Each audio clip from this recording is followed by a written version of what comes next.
All right. Good afternoon. Thanks for joining us today on this lovely, kind of rainy, kind of sunny, super hot Typical June. Florida day. Right. Typical Florida June day. Actually, it's quite hotter in June.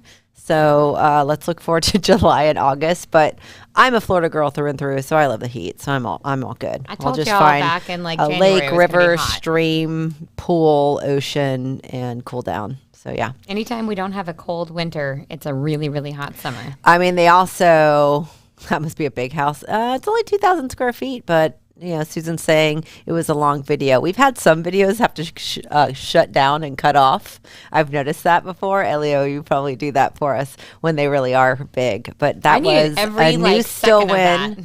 Yeah, that was a new Stillwin house. Thanks for pointing it out, Susan. We have another Stillwin house at the end of this, so stay on to watch that. But yeah, back to weather, back to, the day-to-days of being a Floridian.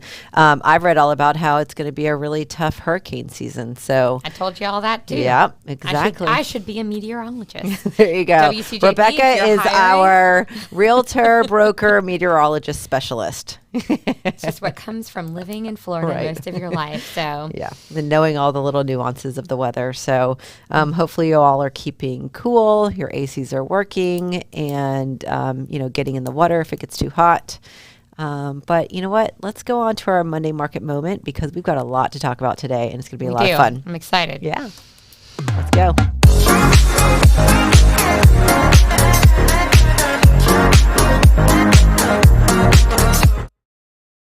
All right, welcome back. Let's see what's happening in North Central Florida. So these are the numbers so far for the month of June, which I know is about to come to a close.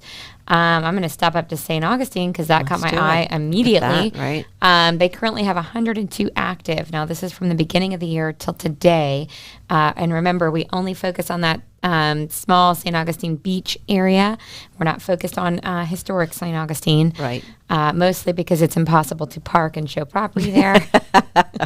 I mean, it is. But that's just my personal... Yeah, you could drive feeling. from all these cute little beach areas. Yeah, you can. Ride a You could drive bike. across the bridge. If you drive across the bridge, you are committed.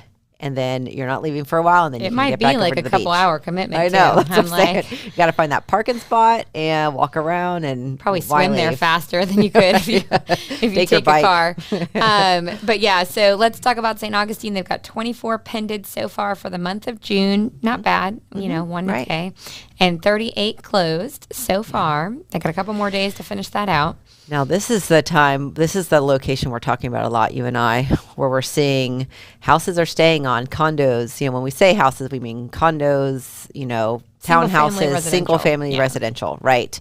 And they're staying on a lot longer, and we're seeing pretty significant price drops in order to get the offers. So, whether that 102 is a mistake or what, we think we're seeing more Might actives. have to do with our topic for today. Right. Oh, yeah. We'll Let's talk see. about that, right? Okay. So let's see. Jumping down to Ocala Marion, those numbers look pretty solid. You've got 452 active so far for the month of June, 485 pending, and 480 closed. So when we were on our huddle this morning with our realtors, actually one of them was talking about the Ocala market in general, but mentioning how she's noticing the actives and pendeds are very close to each other. And we talked about that last week. Do you remember that? Mm-hmm. So I think if you see this is the closest to to that conversation.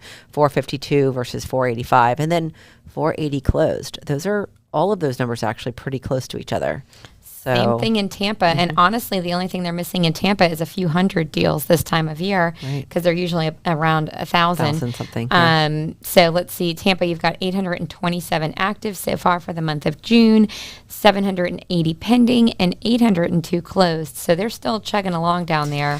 But I do find like how these four locations, I really have to look at the Gainesville, Alachua, Tampa, Hillsborough, and Ocala Marion because we always have those number discrepancies up in St. Augustine because of other MLSs that share that area. But, talking about how the active and pendants are so close, they are close here, 827 versus 780, but there's less pended than active in Tampa, while there's slightly more pended than active in Ocala. And then, when you get to the Gainesville numbers, you have a little bit of difference there also. So I just find that, it goes back to that saying that adage that belief that real estate really is local. It is. It is. I mean, I hear people that are down in Tampa say, oh, Ocala has more because it's more affordable. Well, affordability is all relative. What's affordable to you may not be affordable to them and vice versa. So it really is just where you're living and then when you're and what your area really is like. looking at the average price, sales price, all three of these areas have very similar. Even Tampa, which has the really high-end market, you're going to see that the average price is around $350 to $380 in all three areas. So. Yep. And then coming up here to our main base in Gainesville, you've got 167 active, one of those being the new still one that you just saw in the video and the one you'll see at the end, and 251 pending and 265 closed. There you go. All right. There are four markets in a nutshell. So, yeah. Well, we can go straight into our topic of the day. We have lots to talk about. So really, the title here is Airbnb and VRBO, but really it's the short-term rental market. And it kind of started, we talk about this all the time, honestly. We've been in Airbnbs, VRBOs. There's other, online companies that do the same. Airbnb, I think, was the one who started it. But I'm an East Coaster, being a Floridian. I have two sisters that are West Coasters, and I was on the phone with one of them this weekend, and she and I, it's like, the two, like West Coast versus East Coast. Like, I love Florida. She loves sort of the California area. I could care less about that. Nice to visit, but never want to move there. That's how sort of she feels about home. But there's very different mindsets in so many ways. And one of them was that she said over there, she's hearing and believing and noticing and everything that that short-term rental world is very frowned upon. And one of her comments was because it's taking over affordable housing, just housing in general. So it's sort of a politicized statement, but it really made me start thinking about Airbnbs and things we've seen on YouTube, things we've seen on TikTok, our own personal questions and, comments and experiences with it. So we posed a question earlier. And that question, hopefully some of you have answered. We don't have a lot of answers, but if you're on here and you have an answer, what do you prefer? Because she also mentioned, the Airbnb is so expensive now that it's more expensive than hotels with all of the extra taxes and costs and everything included. So what do you prefer? Do you prefer the hotel experience or do you prefer the short-term Airbnb VRBO experience? So we've got a couple answers, but throughout this time, if you will please answer us and give your reasoning. We'll have a varying degree of answers, and I think we'll have a couple middle answers, but if you could answer that and hopefully we can pop up and discuss, we can talk about this. And then all of the other aspects of short-term rentals that we can get to in our 30-minute segment. So do you want to start with Holly Nicolosi, who watches often. So thank you, Holly. Appreciate you. She actually says the hotel is her favorite, and it's more likely to be clean. And if you have issues to be fixed fast, hotels almost always, so they have someone on site usually fixing them fast, at least according to Holly. Hotels almost always have a pool, bar, and restaurant, so you don't have to leave if you don't want to. So, solid points. I think these are solid points. Now, I can argue that what if you get there and your room isn't ready, even though it's supposed to be ready by 3. I've been in that situation. Or they give you a really crappy room that is not clean, or you don't have a nice view. I got great pictures of a room like that. Right? What if the pool is so overwhelmed with people? I mean, think about all those pools that we used to go to in Orlando when we take the kids. And if we weren't at one of the Disney hotels and we were at another hotel, even the Disney hotels, and you go down and there are hundreds, 400s, 500, so many people, and it's just not... You can't find a seat. You wonder what else is in that pool. So you know what's in that pool, right? So it's not just an ool; it's a pool, right? So so there are those ideas. But that's someone, obviously I do agree. Like I know of one. I know you're not going to want me to say, but Plantation in Crystal River. She was just there. Oh yeah, right. So there, it's a great hotel versus going to an Airbnb, you've got the bar, you've got the pool, you've got the hot tub, you've got the water so you can park your boat. You've got pretty much everything there, live music. So that would be a hotel that I would say it's more of an experience. But there are hotels like you mentioned Motel 8. Who wants to stay there? Well, we were talking about St. Augustine, and there's a Motel 8 right there on A1A. It's true. And it's always full, so clearly people stay there. Right. But yes, I think I agree. And you do have maintenance staff, and it depends on the level of hotel that you're staying at. Too. And your Airbnb. Because let's read the second one really quick. Okay. So Jackie, our realtor Jackie, thank you for chiming in also. She says Airbnb. You don't have to deal with other people's crap. I mean, sure. Okay, let's go to Hannah in a second. Also, if you're hungry or thirsty, you have your own food and drink. A lot of times you're going to ship it there from, you're going to use the apps from Publix or wherever to make sure the food is there first, or you're bringing your food. And you do have, she's not mentioning this, but you do typically have a small,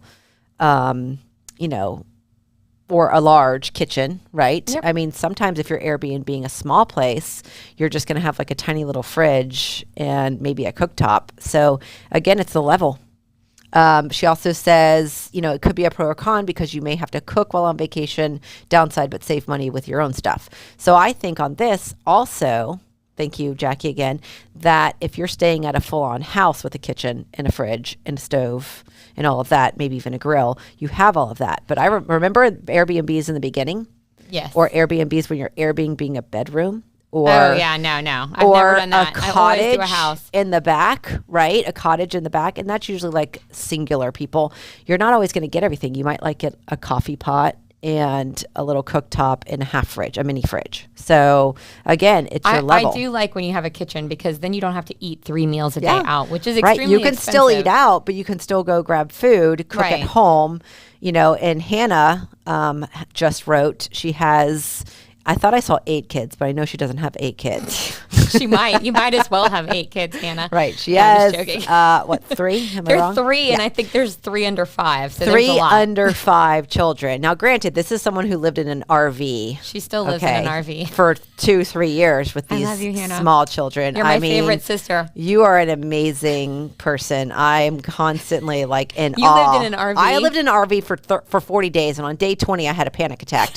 And I had to seriously go deep into my soul to make it for the next 20 days. We have fond memories of that, but I can't imagine 2 or 3 years. And there's only one other person who's gone that far that I know of, and that's Meg, who works with us. And I'm in awe of how she was able to, but she has since built her house. So Hannah is, you're either brave, stupid, or crazy, or all 3. She's definitely crazy. She is related to me. She can add it. Okay, so more convenient for her, the Airbnb, right? So also, and I think in that sense, you're staying in a hotel, you've got, you have to get 2 or 3 rooms, right? If you have a larger family, you might not want your kids. So that can actually become more expensive. So I'm going to go back. I know we have to go on a break in a minute. We'll come back to this. But with my sister commenting on the hotel experience being cheaper, I don't think that's always the case. And again, it's kind of like per situation. Remember, we all, with another family, stayed in, what was it? I mentioned on the West it in Coast. my comment. Okay. Yeah, in your comment. On the West Coast, right? Airbnb, you could all stay together. And I remember there were enough rooms for everyone. There was actually a separate part of the house. There was a pool, and you were walking to the beach, like right on the beach steps. You took one step and you were on the the sand. Now, it was expensive, but it probably would have been more expensive had we all 3 had, the families had hotel rooms. Sometimes you don't want to have your kids in in the room with you, depending on the age, right? And then you have to go to a pool that you're sharing with everyone. Right. Had a hot tub that all the kids are playing in. And so, at our house, we banned the kids from the hot tub when we stayed there. So that was really nice.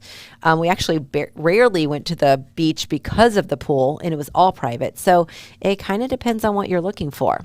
But let's go on a break, and we'll let you talk. Okay.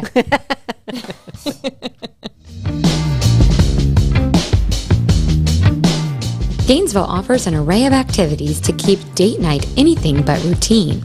Whether you prefer to take date night outside or if indoor activities are more your vibe, be sure to check out the unique spots Gainesville has to offer. One of the biggest ingredients to a successful date night is a delicious meal. Celebration Point, located at the intersection of I-75 and Archer Road, offers over a dozen restaurant outlets sure to satisfy diverse food cravings.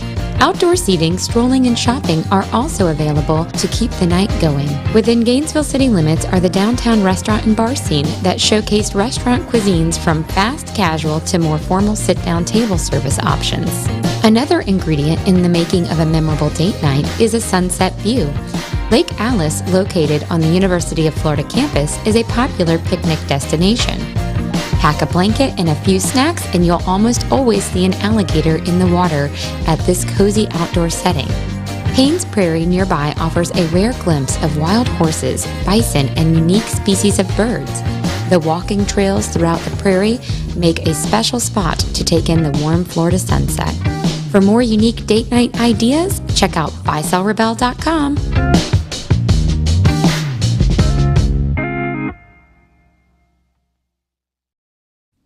All right.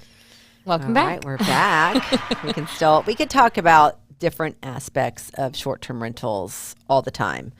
So, we can stick on this. I think we came to a conclusion that it really depends on your experience because Airbnbs have great experiences, but it depends on what you're looking for. If I'm just doing a quick trip, I'm like, hotel is fine. If it's like just me, I'm traveling for work, I'm okay to stay in a hotel because I'm just going to go downstairs, get something to eat, and go right back upstairs, probably. Maybe. And it depends on the hotel, like we talked about. If it has a great bar, if there's, live music, if it has a great pool, if it's on the water, those are all great things to have in a hotel as well as an Airbnb.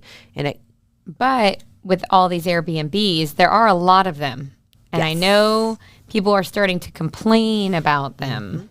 There's new rules and zoning that are being enacted in different areas. And I think we're finding that in coastal areas, at least in Florida, you're going to find that more in the coastal areas than the inner areas or the bigger cities. I know that I watched a few YouTubes. There's a guy who has been doing Airbnb for like 12 years now. And he does arbitrage, which actually the very first time I ever heard about Airbnbs was about 12 to 15 years ago. And my best friend from high school, David, still rents a place in San Francisco where he lives, but he travels a lot. And every time he travels, it's a good month to 6 months. And during that time, he rents out his rental.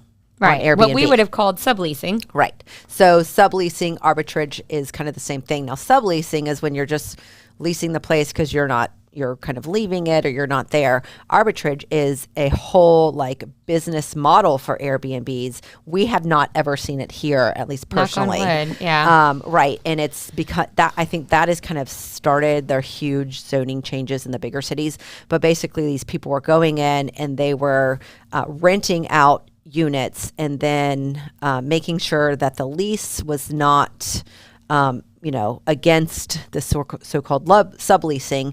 And then also, they were renting it out on Airbnb when Airbnb was the first platform, now VRBO, all these other places, but short-term renting and making money on top of that. So they didn't have to actually buy a house or a condo or a place. They could just rent it. And there are people who have hundreds of them, and that's how they're doing it. So it's less down, but I think that was really lucrative before all these rules. And back when houses were priced lower, when rents were lower, and there were way fewer. Right. So now you're seeing in some areas, again, in Gainesville, we've seen hundreds of Airbnbs pop up. And I can't believe, because we actually have a decent amount of hotels here, that people are paying some of the prices they are to stay. Now, I understand think about it, Gator season, Gator football season. But you don't buy a property for 5 weeks a year. Right. But you are going, right, exactly. But you rent the property for a year. So that's probably why we're not seeing it in Gainesville, because we don't have that kind of people aren't coming here to relax. Lifestyle here. They come here to sweat. in the swamp. I mean, one of the places I was listening to was Philadelphia, and you go to Philadelphia for many, many, many Right. reasons. So you're going, and so they're constantly renting, whether people are going there for business trips or, tourist trips, certain thing. There's Weddings and all work between and- that, yeah. right? Everything in between. You could probably have your year-long rental rented out often enough that you're making, money on top of that. And especially if you have hundreds of them and you have systems in place. But a lot of them were saying that, think about it. If you've bought the place, yes, you have a lot of money up front, right? And you're renting it out, Airbnb, you're making more than the monthly rental on the weekend rents, but you have control over your property. With arbitrage, your landlord has control. Right. So what if you have a landlord who isn't doing their due diligence to keep up with the repairs? That's what I would be afraid of. And that was sort of like what the main concerns about doing this is that your landlord is not cooperative. So you have to find cooperative landlords and landlords that are willing to rent to you at a lower amount in order to be able to keep it fulfilled at the higher amount. But we don't really see that. So that's not really what this is about. But I think that's an interesting model that's probably going on the wayside. And it's not a model that I would get into. You cannot but with K&R Property Management. I just want Right. to put that out there. Yes, our K&R Property Management does not We do allow not- subleasing. Yeah. And I think we see that more in an area like Gainesville, where we have lots of student housing and students who want to only rent for 9 months. So what do we do for those 3, summer months are usually dead. You're not making any money. So you make sure that 12 months are considered. Now, in terms of having Airbnbs during, and you're renting it out or renting a section of your home out during football season, you're probably making some bank. But you've got to worry about all of those other times in Florida, in Gainesville. And I do know Airbnb and VRBO are sort of for like short time. But what about if you're, the construction workers or nurses and doctors? Mm-hmm. I would say that finding housing in small towns where there's, lakes and rivers nearby for like boaters and other things around, but then also small hospitals where maybe the big hospitals are sending their doctors and nurses to, and it's not short term, it's more like 3 to 6 months that they're staying there. I would say, that's probably, as long as you can make the money work, that would be a good Airbnb. So, there's a lot of rules going on. You want to talk about some of the rules that you've seen? So when some of the things that we're seeing, we know St. Augustine is extremely restrictive. So if you are looking to do an Airbnb, you definitely need to check into the local rules, although you're going to be governed by the state technically, because you're going to need a specific type of license. You can reach out to us and we'll talk to you about that. But you have to check on what your local municipality, and then if you're in an HOA, you need to check on what your HOA is going to allow. So St. Augustine has a lot of rules for a lot of areas. Some parts, they only issue 100 permits a year, which is a big risk if you're buying a property and you may or may not get a license to Airbnb. So a lot of these coastal vacation type towns are definitely fighting back. I have a theory that a lot of them probably that are tourist towns, you're going to have, of course, the grumpy old neighbors that don't want people coming, which is crazy to me in towns like St. Augustine because they depend on tourist dollars. So you'd think you'd want more. I think the grumpy ones that I've experienced are the ones whose properties have been ruined by the renters Right. next door. Right. And I get it. And I totally am sympathetic to all of that. Like if you're going to be an Airbnb, you better be a good one that makes sure you're taking care of the property and your neighbors. Be a good neighbor, no matter if you're a full-time resident or a weekender or whatever. But now other coastal towns, and we look all over the state, but I know we were looking over on the West Coast, and some of those towns, they're actually disclosing it on Airbnb that it's a legitimate Airbnb that they are grandfathered in and they are allowed to rent to you, which is making us do a little more of a deep dive on these small, for those of you not familiar with the Gainesville area, you've got like Steenhatchee and Cedar Key. I don't know why. I was thinking of a TV show named like Cedar Creek or whatever. Got Cedar River. confused. Yeah, Cedar River. Cedar Key, Yankeetown, Inglis, Crystal River, Homosassa, and it just kind of moves down. Then you've got Holiday, Tarpon Springs. All these little towns are starting to enact different rules to stop people from Airbnb, which I think is interesting because if you go through any of these little towns, they're actually hurting for hotels. And I looked at one in Homosassa just as an example, and they only had like 10 rooms, this little locally owned hotel. That's not enough to accommodate the amount of people especially considering we're one of the top destinations to move in, the state of Florida, not necessarily Homosassa, but not that town, right? Right.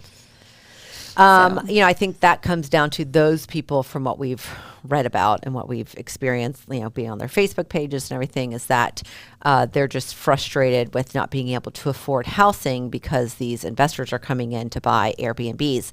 But I think in part that is a mindset also, because anyone that I know that is Airbnb their place down there, they actually own it and it's their second home. So Right. they're Airbnb when they're not there, or they've owned that place for a long time. They still live in the area. They want to keep it for rental purposes because, hey, that's a second income.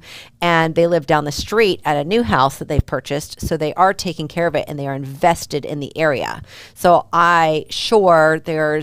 and again, I think that's where, my sister's mindset has come from, hearing people. She's not an Airbnb owner or really has a lot invested in it. But, there's a mindset of housing is becoming hard to find. We've talked about this, low inventory. So it does seem frustrating when someone goes in to buy it just to Airbnb it. But I think for the most part, at least experience of who owns them, they're typically Floridians or someone who is knows the area, has been here before, maybe lives outside of the state, but has it for their second home purchase. Right. And then rents it out for the rest of the time so that it's not just sitting there untouched, unloved, unappreciated, and making some revenue. So it's a side job. It's a side hustle. Nothing wrong with that. So Totally agree. Will these new rules and stuff that are coming down for everybody result in more homes coming on the market? I think only for Airbnbs that are not properly marketed and utilized, and who are offering, according to TikTok, there's a lot of things about Airbnb. I somehow got on that side of TikTok. So many other things I could say. I know. But if you're offering kind of a poor experience for people, where you're asking them to basically do the entire cleaning checklist, people are really upset about that. Or if your property just isn't up to snuff. Yeah. I mean, I've stayed in a property quite a few years ago with my parents. We all went and we walked in. It was like two really uncomfortable beds. It wasn't cute at all. It was like set up like I don't know, it almost looked like a warehouse. It was a house, but it looked like a warehouse, and we were completely uncomfortable. That is not a good experience. But for the most part, lots of people are showcasing these amazing experiences and decor, and having different things to do really gives a better decor return, does make a difference, because we stayed in one in Tahoe, and it looked like it fell out of like the 70s. Yeah, but that place was still kind of cute. It was still fun. It was nice perfect location for what I needed. Yeah, Right. It was walking distance to everything and good, but I was still, I like aesthetic. Yeah. So I mean, it looked like grandma owned it rather than like doilies everywhere. Yes, but it was still a beautiful location, a beautiful spot. Yes. It was just the decor was bad. But if you have, I have an Airbnb and I'll have people say, oh, you should have this and you should have that. And you sort of learn along the way what people are looking for. And sometimes you're like, I'm sorry, buddy, I'm not giving you that. You can find that somewhere else. But, I mean, there's people here in Gainesville who are renting their houses, their second homes, to people coming in, going to Shands and needing, a week or two with their child in the hospital. And they're offering, you walk in and they have snacks and, and sodas and waters all ready for you. So it really is about the experience. But you're going to have bad experiences, just like the Motel 8 is probably not a great motel. And it possibly all depends on what you're willing to spend, what you're looking for, what you're wanting to do. Motel 8, we're sorry about that comment. We want to rephrase that. Is not a great experience if you're looking, or is not a great place if you're looking for that more posh, bougie experience. I mean, if the Motel 8 doesn't want to be, drugged through the ground, then the Bambi Motel. Okay, there you go. Bambi Motel. If you don't know what that is. The Bambi Motel is probably for something other than short term. It's really, really short term. By the hour. Is that place even still around? I don't know. We'll Sky, we did see your comment and we agree. The cleaning fees can be exorbitant. Well, I mean, if you think about it, I'm going to go back. The cleaning fees can be exorbitant on Airbnbs. Okay. But same with hotels. When you go and look at your hotel fee next time, and you've got a fee for literally everything you're doing. Those fees are really high. So, as an owner of just one Airbnb, with a cleaning fee less than what my cleaner charges, then yeah. Well, people forget cleaners are expensive. I've got one at a listing they're now. coming over. They're doing your laundry. They have to clean every little thing. And I've read lots and lots about cleaners in hotels, and it's very rare. You worked for a hotel. You can probably tell me they don't clean anything. Sometimes, from what I understand, what I've read, they make the bed if it doesn't look like it's been unmade. Don't tell hotel secrets.